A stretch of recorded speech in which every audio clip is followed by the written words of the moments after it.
Hello everyone. आज हम बात करेंगे HTML को। HTML क्या होता है? Hyper text markup language. Hyper text क्या होता है, मार्कअप लैंग्वेज क्या होती है, वो हम आगे चल के बात करेंगे। लेकिन उससे पहले हमें ये समझने की जरूरत है कि HTML होता क्या है और इसका यूज क्यों होता है। CSS क्या होता है और इसका यूज क्या है। जावा स्क्रिप्ट क्या है और इसका यूज क्या है। ये तीनों हमें किसी भी वेब डेवलपमेंट के लिए, वेबसाइट को डेवलप करने के लिए बहुत इंपॉर्टेंट है। तो सबसे पहले अगर हम बात करें HTML का, तो HTML का यूज क्या होता है। एज फॉर एग्जाम्पल अगर हम सपोज करें कि आपने कोई एक कार फैक्ट्री में गया और वहां पे आपने देखा कि एक कार का सिर्फ बॉडी या इसमें एक स्ट्रक्चर तैयार है, एक स्ट्रक्चर तैयार करके रखा हुआ है। तो ये स्ट्रक्चर तैयार करने यानी आपके वेबसाइट में जो स्ट्रक्चर तैयार करने का जो काम करता है वो HTML करता है। इसके बाद आते हैं CSS पे। उसी कार की फैक्ट्री में उसी बॉडी को जब पेंट किया गया, थोड़ा अच्छा से स्टाइल किया गया, स्टाइलिंग उसमें लाया गया, ये जो काम जो करता है ना वह CSS आपकी वेबसाइट में करता है। आपकी वेबसाइट को डिजाइन कैसे करते हैं, आपसे वेबसाइट को कितना से कितना अच्छा अट्रैक्टिव बना सकते हैं, ये आप CSS से कर सकते हैं। इसके बाद जो बॉडी का जो काम करता है ना, जो इंजन का जो काम करता है उस काम में, और वेबसाइट में जो इंजन का काम करता है वो जावा स्क्रिप्ट करता है। किसी कार को चलने के लिए इंजन की जरूरत होती है, उसी तरह वेबसाइट को चलने के लिए जावा स्क्रिप्ट की जरूरत होती है। हालांकि हम लोग कुछ ऐसे भी वेबसाइट बनाएंगे जो विदाउट जावा स्क्रिप्ट होगा, ओनली फॉर HTML और CSS से हम लोग उससे प्रोग्रामिंग करेंगे, बताएंगे आपको कैसे बनाया जाता है। मेरे पास कुछ बने हुए भी हैं तो मैं उसको भी आपको दिखाऊंगा। तो सबसे पहले जब हम बात करते हैं कि जावा स्क्रिप्ट का क्या काम होता है, जैसे आपने कार का फैक्ट्री में पहले गया तो आपने देखा पहले कार का स्ट्रक्चर है, फिर उसका डिजाइन तैयार, उसमें स्टाइलिंग की गई है और इसके बाद का इंजन जोड़ा गया है। तो ये इंजन का जो काम होता है ना वो वेबसाइट में जावा स्क्रिप्ट करता है। उसमें कुछ टैग होती है। जैसे आप अगर टैग के बारे में बात करते हैं तो टैग क्या होता है मैं आपको बताता हूं। एक टैग होता है एक्सक्लेमेशन मार्क के साथ, डॉक टाइप HTML। ये इसमें आपको बताएगा क्या, ये आपको बताएगा क्या कि जो HTML है वो कितना नंबर का वर्जन है, वो 5वां वर्जन है या कौन से वर्जन आप यूज कर रहे हैं, वो आपको बताएगा। फिर उसमें हम HTML टैग का यूज करते हैं, हेड टैग का यूज करते हैं, टाइटल टैग का यूज करते हैं, बॉडी टैग का यूज करते हैं। उसमें हम पैराग्राफ टैग का यूज करते हैं और हेडिंग टैग का यूज करते हैं, फॉन्ट टैग का यूज करते हैं, स्क्रिप्ट टैग का यूज करते हैं, सेक्शन टैग का यूज करते हैं, डिवीजन टैग का यूज करते हैं। ये सारा का सारा चीज आपको मैं आगे चल के डिस्कस करूंगा। ये सारी चीज क्या होता है ये आपने तो समझ लिया हो। तो हम मिलते हैं आपसे इंट्रो के जस्ट बाद अपने कंप्यूटर स्क्रीन पे।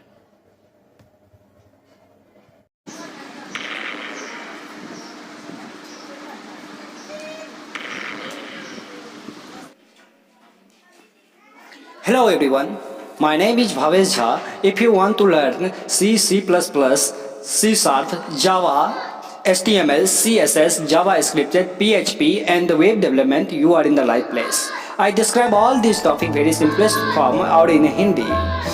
How to develop a website, how to develop a simple website, how to develop a responsive website or how to develop a gaming website, how to develop a database website with PHP, how to develop a database application, how to develop a gaming application, all these things in very clear form.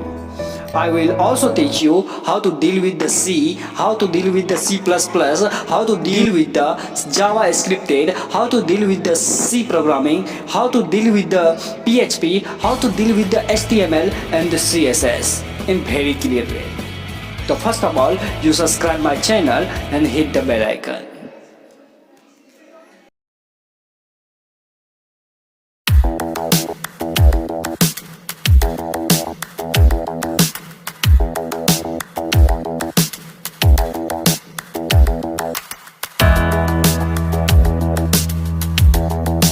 एक paragraph की तरह ले रहा है, वह नहीं कह रहा भैया ये हम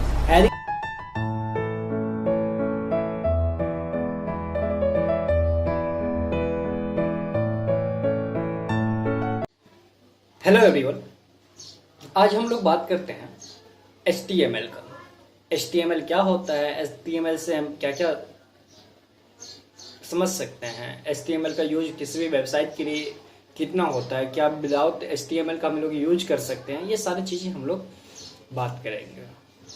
लेकिन सबसे पहले हम आते हैं कि HTML का फुल फॉर्म क्या होता है। HTML हेडिंग है HTML। HTML stand for Hypertext Markup Language and it is the most widely used language to the write page। किसी भी पेज को लिखने के लिए ये सबसे ज्यादा यूज होता है HTML का। यानी अब हम ये लोग कह सकते हैं कि विदाउट HTML हम वेबसाइट को डेवलप ही नहीं कर सकते, वेबसाइट के फॉर्म को तैयार ही नहीं कर सकते, वेबसाइट के स्ट्रक्चर को तैयार ही नहीं कर सकते। तो हमें HTML आना बहुत जरूरी है। अब पहले यहाँ पे बात होता है कि जैसा कि हमने पहले बात किया हाइपर टेक्स्ट मार्कअप लैंग्वेज। आपने प्रोग्रामिंग लैंग्वेज के बारे में सुना होगा कि प्रोग्रामिंग लैंग्वेज क्या होता है, लेकिन मार्कअप लैंग्वेज क्या होता है उसके बारे में आपको पता नहीं। हाइपर टेक्स्ट क्या होता है उसके बारे में भी आपको पता नहीं। तो पहले मैं बात करता हूँ हाइपर टेक्स्ट क्या होती है। यहाँ पर देखिएगा हाइपर टेक्स्ट क्या होता है कि किसी भी पेज के डॉक्यूमेंट को जब हम लिखते हैं और उसको एक साथ लिंक करने का जो काम करता है वो हाइपर टेक्स्ट करता है बेसिकली। और मार्कअप लैंग्वेज क्या होता है? मार्कअप लैंग्वेज होता है कि कोई भी आपने वेब पेज बनाया, उस वेब पेज में आपने जितना डॉक्यूमेंट में जितना एलिमेंट लिखे, जितना टैग लिखे और टैग के अंदर जितना भी एलिमेंट आपने लिखा है, उस एलिमेंट के स्ट्रक्चर को डिस्प्ले कराना मार्कअप लैंग्वेज का काम होता है। बेसिकली आप लोग अभी इतना समझिए, आगे हम लोग और जाके समझेंगे। Now come to the point, कुछ बेसिक डॉक्यूमेंट की बात करते हैं।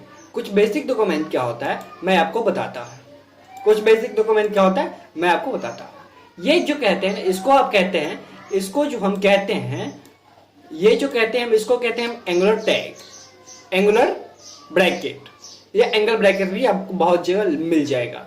तो ये बोलता है इसको हम एंगुलर ब्रैकेट। और ये जो एंगुलर ब्रैकेट के अंदर में जो लिखा जाता है इसको हम बोलते हैं टैग। ये पूरा मिला के एंगुलर ब्रैकेट ओपन और close, that means less than और इक्वल टू के, लेस देन और ग्रेटर देन के बीच में, और ये जो पूरा मिला के जो होगा ना इसको हम कहते हैं टैग। एक बात, टैग दो प्रकार के होते हैं। आप बोलेंगे कैसे दो प्रकार के होते हैं? तो टैग दो प्रकार के होते हैं। पहला एक होता है ओपन टैग, ओपन टैग। दूसरा होता है क्लोज टैग। दूसरा क्या होता है? Close tag. आप देखेंगे ना, ये जो होता है वो ओपन टैग होता है, ओपन टैग होता है, ओपन टैग होता है। और ये जो होता है ये क्लोज टैग होता है। ये जो होता है वह क्लोज टैग होता है। यही जो फॉरवर्ड स्लैश के साथ लगा हो वो क्या होता है? क्लोज टैग होता है। अब बताते हैं कि ओपन टैग क्या होता है और एम्प्टी टैग। ओपन टैग को ही हम बहुत बार एम्प्टी टैग कहते हैं। यानी ओपन टैग के अंदर कोई भी एलिमेंट नहीं होता है। यानी दैट मीन्स ओपन टैग को आप ऐसे कह सकते हैं जैसे एज फॉर एग्जाम्पल आपका कोई शॉप हो और वो शॉप आपने न्यू लिया हो, उसके अंदर आपने कोई भी सामान नहीं रखा हो, तो उस शॉप में को आप लॉक कीजिए या नॉन लॉक कीजिए, उस शॉप को कोई फर्क नहीं पड़ना है, क्योंकि वहां पे कोई सामान ही नहीं है। तो आपको वहां से चोरी होने की दर बहुत ही कम है, यानी नहीं कि बराबर कोई चोरी होना ही नहीं है। अगर उसके अंदर आपने सामान रखा है तो आपको उसको लॉक करना ही पड़ेगा, आपको उसको क्लोज करना ही पड़ेगा, जिसको हम क्या कहते हैं? क्लोज टैग कहते हैं। जिसको क्या करते हैं? लॉक करते हैं। यानी अगर टैग के अंदर एलिमेंट नहीं है, टैग के अंदर एलिमेंट नहीं है तो उसको हमें क्लोज करने की कोई जरूरत नहीं है। अगर टैग के अंदर एलिमेंट है तो उसको हमें क्लोज करना पड़ेगा। तो उसको हमें क्लोज करने के लिए एक टैग का फॉरवर्ड स्लैश के साथ उस टैग का यूज करते हैं, उसको क्या कहते हैं? क्लोज टैग कहते हैं। Now come to the point. यहां पे देखिए ना, ये जो टैग है एक्सक्लेमेशन मार्क के साथ डॉक टाइप HTML, ये मुझे क्या बताता है? ये बताता है कि ये जो HTML जो पेज मैंने बना रहा हूं, ये पेज जो है एक HTML का है और ये HTML का जो वर्जन यूज हो रहा है वह यहाँ से जो HTML HTML यहाँ पे जो है ये बता रहा है कि ये HTML का 5वां नंबर का वर्जन यूज हो रहा है। नाउ मैंने आपको बताया कि HTML टैग जो होता है वो दो प्रकार के होते हैं। एक होता है ओपन टैग, दूसरा होता है क्लोज टैग। यानी कोई भी टैग के अंदर जब एलिमेंट होगा तो तो उसको ओपन और क्लोज दोनों हमें रखना पड़ेगा। तो यहां पे देखिए मैंने एक टैग लिया HTML, और जितना भी अब बॉडी का जितना भी अब हमें कुछ भी लिखना है, जो भी लिखना है, जो भी चीजें हमें लिखना है, वह सारे के सारे HTML टैग के अंदर ही लिखाएगा। एक बात बताइए, अगर दुकान में सामान रहेगा दुकान में तो उसको हमें बंद करने की जरूरत होगी। तो HTML के अंदर हम लिख रहे हैं, जितना भी मैं बोल रहा हूं कि जितना भी टैग होगा, जो भी एलिमेंट होगा, वो HTML के अंदर लिखाएगा। तो इसका मतलब HTML के अंदर एलिमेंट है तो उसको हमें बंद करने की जरूरत पड़ेगी। तो इसीलिए उसको हम एक क्लोज टैग के साथ, फॉरवर्ड स्लैश के साथ बंद करते हैं। अब उसके अंदर एक टैग आता है हेड टैग। ये एक बेसिक टैग होती है कुछ, मैं बताता हूं हेड टैग क्या होता है। हेड टैग आपको मैं बाद में बताऊंगा, लेकिन उससे पहले मैं बताता हूं कि HTML के अंदर कुछ टैग जो होते हैं हेड टैग।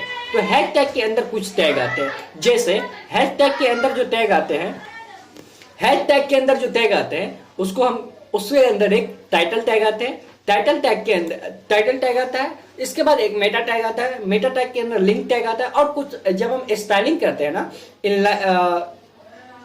इनलाइन स्टाइलिंग, और जब तो उसके अंदर भी मैं यूज करता हूं, हेड टैग में उसका यूज होता है। इंटरनल स्टाइलिंग जब करते हैं तो हेड के अंदर ही उसका स्टाइलिंग करते हैं।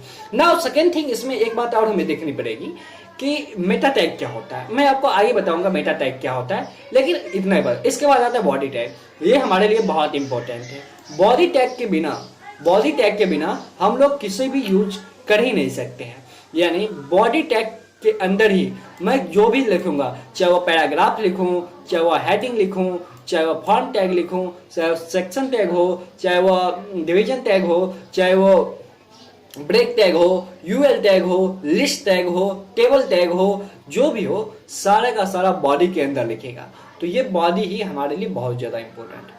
आप समझिए कि HTML के अंदर सारा का सारा एलिमेंट लिखा जाता है। HTML के अंदर एक टैग आता है जिसको हेड टैग कहते हैं। हेड टैग के अंदर क्या आता है, टाइटल टैग आता है कि आप जो पेज बना रहे हैं उसका टाइटल क्या है। टाइटल टैग के अंदर होता है मेटा टैग। मेटा टैग आपको मैं बताता हूँ, किसी भी डाटा को ज्यादा स्टोर, यानी आपका अगर नाम है, मान लीजिए आपका नाम XYZ है, तो आपकी पूरा डिटेल्स क्या है, आपके फादर्स का नाम क्या है, मदर्स का नाम क्या है, ये सब जो होता है मेटा डाटा हमें बताता है। तो वो मेटा डाटा क्या कहता है, किसी भी चीज को डिटेल्स में लिखता है।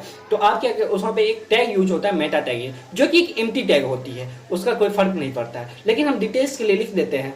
इसके बाद लिंक टैग होता है कि हम जब एक्सटर्नल CSS लिखते हैं या एक्सटर्नल जावा स्क्रिप्ट लिखते हैं तो उसमें क्या करते हैं, एक लिंक लेते हैं और लिंक को क्या कहते हैं, कनेक्ट करते हैं। तो वहां पे लिंक टैग होता है। या कभी कभी हम क्या करते हैं, जब हम इंटरनल CSS लिखते हैं तो उस समय भी हम लिंक का यूज करते हैं एक्सटर्नल CSS। और इंटरनल CSS में हम क्या करते हैं, उसी हेडिंग के अंदर, यानी हेड के अंदर ही हम स्टाइलिंग करते हैं। और स्टाइलिंग के अंदर margin, padding, front side, pointer, सारा का सारा हम यूज करते हैं। वो हम आपको बताऊंगा जब CSS की बात आएगी। लेकिन उससे पहले हमें ये चीज को क्या करेगा, थोड़ा हम देखते हैं कि अपने विजुअल स्टूडियो पे ये एक एडिटर है, उस पर मैं देखता हूं कि ये आउटपुट क्या देता है। Okay, now come to the point. मैं थोड़ा विजुअल स्टूडियो पे जाता हूं, यहां आया और यहां से मैंने इस सारे को कॉपी कर लेता हूं। मैंने कॉपी किया और यहां पे लाके मैं पेस्ट कर देता हूं। मैंने पेस्ट कर दिया और मैं चाहता हूं कि इसका आउटपुट देखिए क्या मिलेंगे। हेडिंग मिलेगा, दिस इज ए हेडिंग, और एक पैराग्राफ मिलेगा। हेडिंग कैसा होता है, थोड़ा चौड़ा होता है, ऐसे ही मिलेगा, थोड़ा अच्छा मिलेगा। नाउ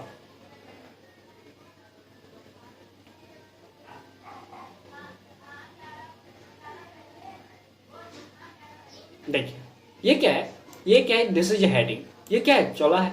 ये क्या है, डॉक्यूमेंट है। ये जो था वो पैराग्राफ था। तो पैराग्राफ में क्या हुआ है, पैराग्राफ की तरह जैसे हम लोग लिखते हैं, लेकिन ये हेडिंग है। तो ये क्या है, थोड़ा मोटा है, थोड़ा अच्छा हेडिंग दिखता है, थोड़ा बड़ा दिखता है, तो ये हेडिंग है। ओके, नाउ हम लोग आते हैं,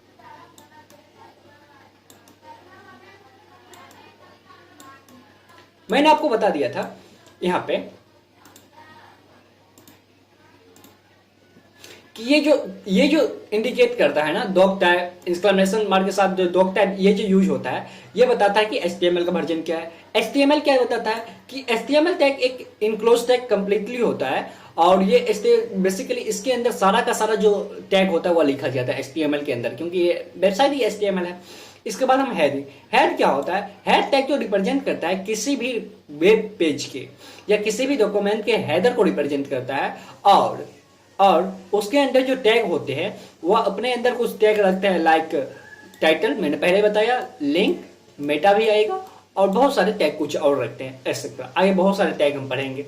टाइटल क्या होता है? टाइटल टैग का जो यूज होता है कि आप अपने डॉक्यूमेंट में क्या है, आपके डॉक्यूमेंट का जो टाइटल है उसको मेंशन करने में यूज होता है, मैंने पहले ही बताया। बॉडी टैग क्या होता है? बॉडी टैग के अंदर ही हमें बहुत से सारा का सारे HTML का जितना टैग होता है वो रखना पड़ता है, चाहे वो हेडिंग हो, पैराग्राफ हो, डिवीजन हो, सेक्शन हो, फॉर्म। अब आते हैं HTML बेसिक टैग। हेडिंग जो है HTML का कुछ बेसिक टैग है। तो मैंने बताया, पहले हम आते हैं हेडिंग टैग पे कि ठीक है, मैं हेडिंग लिखता हूं और हेडिंग कितने प्रकार का लिखा जा सकता है। हेडिंग कितने प्रकार का लिखा जा सकता है? तो हेडिंग जो हो सकता है ना आपका, वो 6 प्रकार का हो सकता है।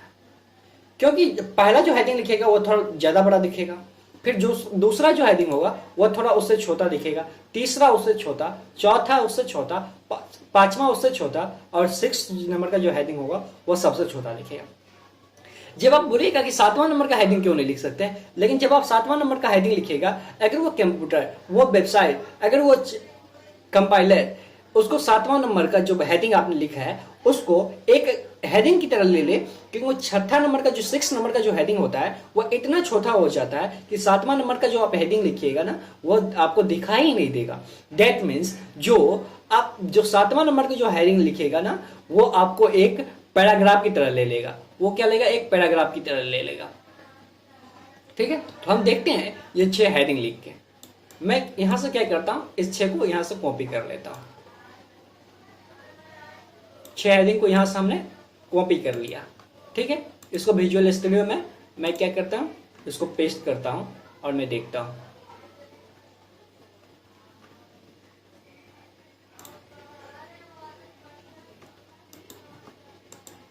मैं यहां पे इसको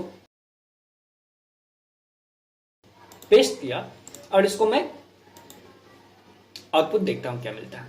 देखिए, पहला हेडिंग जो है ये मिला, दूसरा हेडिंग उससे थोड़ा छोटा है, तीसरा हेडिंग उससे थोड़ा छोटा है, चौथा हेडिंग उससे थोड़ा छोटा है, पांचवा उससे, और छठा है इससे। यानी 6 नंबर का हेडिंग जो बहुत छोटा है। अगर आपको इससे छोटा हेडिंग मिलेगा तो आपको दिखाई ही नहीं देगा, पता ही नहीं चलेगा। इसीलिए जब आप 7वां हेडिंग लिखेगा ना, वो बोलेगा नहीं भैया ये 7वां हेडिंग नहीं हो सकता, मैं इसको एक पैराग्राफ की तरह ले रहा हूं, तो वो एक पैराग्राफ की तरह ले लेगा। देखिए, मैं 7वां हेडिंग आपको लिख के दिखाता हूं। मैं लिखा H7 और इसके अंदर मैं लिखता हूं दिस इज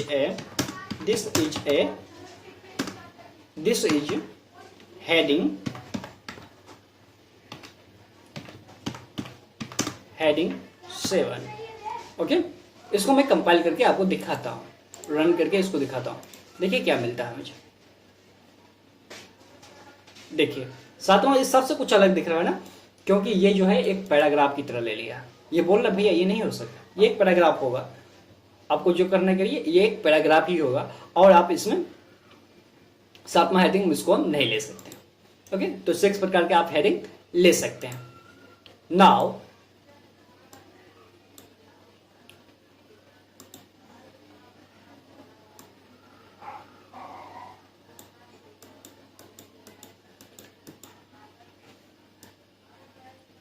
पैराग्राफ टैग के आगे में हम आगे बताएंगे। इसके बाद आते हैं लिंक टैग के, लिंक ब्रेक टैग का। आपको मैं बताता हूं कि लिंक ब्रेक टैग होता क्या है। लिंक ब्रेक टैग क्या होता है कि आप मान लीजिए कि एक पैराग्राफ लिखा आपने, एक पैराग्राफ, ये पूरा एक पैराग्राफ मैंने यहां से यहां तक लिखा, ठीक है। और इसको मैं चाहता हूं कि ये पूरा पैराग्राफ थोड़ा लंबा ना हो, ये पूरा का पूरा ऐसे रो में ना हो। इसको मैं चाहता हूं कि यहां से लेके यहां तक कट जाए, और यहाँ के बाद फिर ये यहाँ से जो एंड से हो ना वो नीचे में, यानी यहाँ पे एक ब्रेक टैग लगाए, टैग है the space between the character, और यहाँ से मैं चाहता हूँ कि यहाँ से कट के और फिर यहाँ से फिर चालू हो, यहाँ से फिर चालू हो। तो मैं एक ब्रेक टैग लगाऊंगा, BR टैग लगाऊंगा और लिखूंगा एंड फॉरवर्ड स्लैश। तो इसके बाद क्या करूंगा, फिर हम इसके ऐसे लिखते मैं आपको दिखाता हूँ। तो बहुत कॉमन चीज़ है इसको लिखने के लिए। मैं आपको लेके चलता हूँ इसमें और आपको मैं बताता हूँ। क्या करता हूँ कि मैं यहाँ से पहले एक हेडिंग रखता हूँ और बाकी सारे हेडिंग को मैं हटा देता हूँ।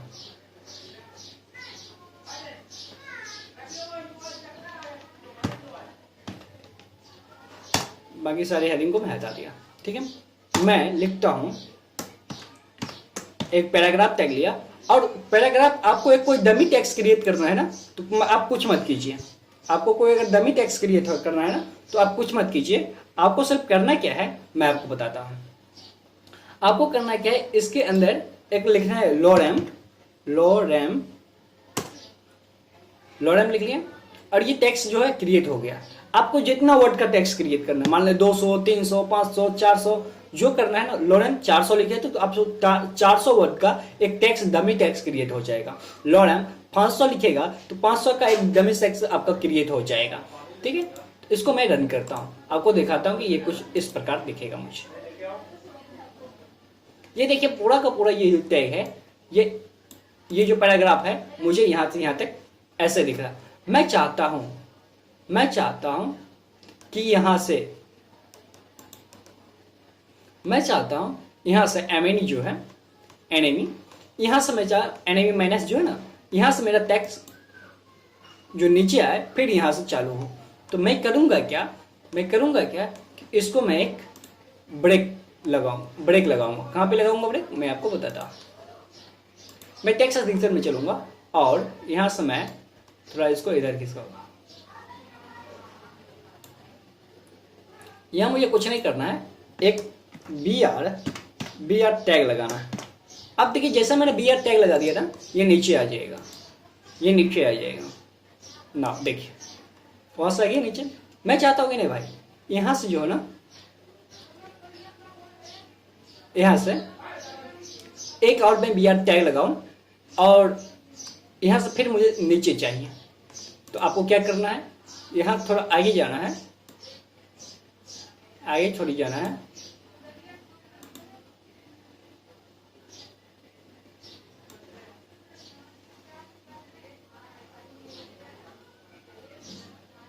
कहीं लगाते हैं, चलो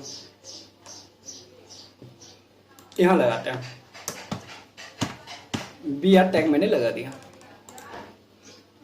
इसको ओपन करके देखते हैं। देखो कुछ ये इस प्रकार हो गया। ठीक है, वाइस यहां पे लगाते हैं एक तो टैग, ऐसा करते हैं। एक यहां पे टैग लगाते हैं, बी आर टैग यहां पे भी एक लगाते हैं। देखते हैं अब जितना बी आर टैग जहां से आपको करना ना आप कर सकते हैं। देखिए ये कुछ इस प्रकार दिखने लगा। ठीक है, मैं चाहता हूं कि ये जो मैंने किया ना, ये जो मैंने पैराग्राफ लिखा है ना, ऐसे पहले इतने सा मैंने बी आर टैग लगा के मैंने इसको क्या किया, एक रो में बना दिया, एक कॉलम में बना दिया। अब मैं क्या करता हूँ, ये पूरा जो मैंने यहां से लेके यहां तक जो टैग लिखा हो ना, मैं चाहता हूं यो सेंटर में आ जाए। तो इसके लिए मुझे क्या करना पड़ेगा, एक टैग मैं और यूज करूंगा। एक टैग में क्या यूज करूंगा आपको बताता हूं। मैं हेडिंग के नीचे एक टैग यूज करूंगा जिसका नाम दूंगा मैं सेंटर, CNTR, सेंटर। ओके, और आपको मैं यहां से दिखाता हूं। और सेंटर टैग के अंदर, सेंटर एक क्लोजिंग टैग होता है, तो क्लोजिंग टैग के अंदर हमें एलिमेंट लिखना है। तो क्लोजिंग टैग के अंदर मैं जो एलिमेंट लिखूंगा उस क्या लिखूंगा, वह जो मैं लिखूंगा वह मैं पैराग्राफ लिखूंगा। और पैराग्राफ को फिर मैं सेंटर के साथ क्या करता हूँ, बंद कर। अब देखिए पूरा का पूरा जो होगा ना वह एक सेंटर में आ जाएगा। जो पैराग्राफ में तो टेक्स्ट है ना सेंटर में आ जाए। देखिए आ गया सेंटर में, ये जो होता है वह सेंटर में आ गया। ठीक है, तो अभी के लिए आपको इतना ही, आगे मिलते हैं नेक्स्ट वीडियो में।